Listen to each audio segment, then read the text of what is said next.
Believe it or not, Happiness is a Warm Gun wasn't based on a shooting, a crime, or one continuous story. John Lennon found its title in the May 1968 issue of American Rifleman, which their producer George Martin had brought into the studio. The phrase headed a short article by Warren W. Harrelly about a father introducing his teenage son to recreational shooting.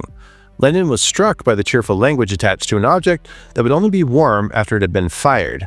He kept the phrase because it sounded both inviting and disturbing, the perfect title for a song that would constantly shift between pleasure, danger, sex, and violence. The opening verse came from a much stranger source, a conversation between Lennon and Beatles press officer Derek Taylor during an LSD trip with Neil Aspinall and Lennon's childhood friend Pete Shotton.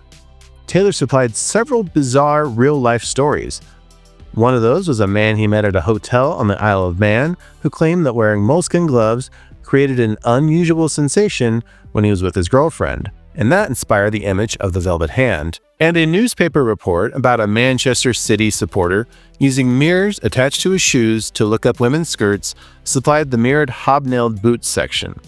And another story involved a shoplifter using false hands, while the National Trust reference grew from a crude joke about people relieving themselves on public land. Lennon did not begin with one finished composition. He actually joined several incomplete pieces that differed so sharply they almost sounded like separate songs. One quiet, unsettling opening, and then the bluesy section about needing a fix, and the uneven, accelerating Mother Superior passage, and finally a closing parody of 1950s doo-wop. The drug-like language caused many listeners to assume the song concerned heroin, but Lennon denied that explanation. He later connected its double meanings to the beginning of his relationship with Yoko Ono, a period when his writing became heavily sexual. Mother Superior wasn't a nun and wasn't a religious symbol, it was one of the playful maternal names he used for Ono. Turning those fragments into a performance was difficult even for the Beatles. Recording began at EMI Studios on September 23, 1968, with John on guitar and guide vocals, Paul McCartney on bass, George Harrison on guitar, and Ringo Starr on drums. They attempted 45 takes that night and continued through take 70 the following evening, repeatedly breaking down as the tempo and meter changed beneath them.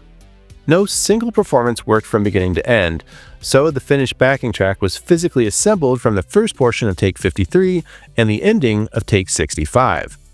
George Martin was away, leaving the demanding sessions under the supervision of young producer Chris Thomas and engineer Ken Scott. The overdubs added more odd details, including organ, piano, extra bass, tambourine, layered vocals, and an unidentified tuba that was mixed so quietly it's barely detectable.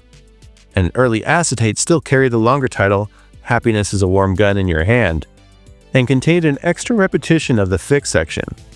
When that repetition was removed for the release version, the vocal fader came up slightly too early, leaving a straight down audible before the remaining line begins.